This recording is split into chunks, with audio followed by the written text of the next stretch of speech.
Hello guys, स्वागत छ तपाईहरुलाई मेरो मिनी ब्लगमा।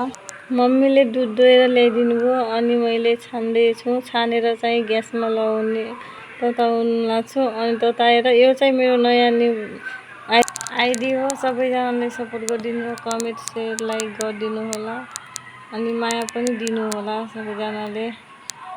दुध राखे अनि तरकारी पकाउन कराई ग्यास बाले मैले अनि कराई पनि हाले अनि त्यसमा तेल पनि हाले।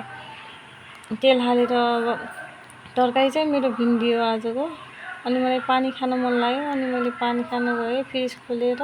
अनि म पानी खाएर बरन्डामा आएर देखेँ बाबुले जम्मा फोहोर गरिरहेछ। अनि त्यही फोहोर गरेको अनि झाडु उठाएँ अनि झाडु लगाउन गएँ। झाडु लगाइसकेपछि अनि तेल डढिन लाग्थ्यो अनि तेलमा खुर्सानी हाल्दै अनि जिरा हालेर एकछिन फुटाएर अनि मम्मीले तल त्यो भिन्डी अघिको काटेको त्यो पिरोमा हाल्ने भनेर गाईको पिरोमा अनि त्यो झिल्लीमा हालेर मैले तल फाल्दिएँ। फालेर अनि गएँ तेल डढ्न लाग्थ्यो अनि मैले तरकारी हालेँ त्यसमै।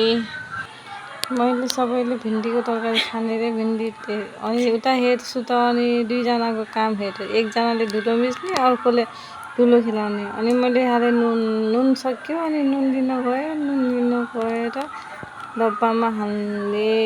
फुटाउने मेरो चाहिँ यस्तरी हो। फुटाउने चाहिँ मलाई हातले मनपर्छ, मलाई आँसी चाहिँदैन। आँसीले अलि लाग्दो थियो मलाई। अनि फुटाउँदाखेरि तल भुइँमा खस्यो हाल्दाखेरि। अनि यता हेर्छु बाबुले धुलो खेलाउने। अनि मेरो तरकारी पाकिसक्यो। अनि हजुरहरूलाई कस्तो लाग्यो के लाग्यो कमेन्ट बक्समा गएर कमेन्ट गरिदिनु होला। Bye bye.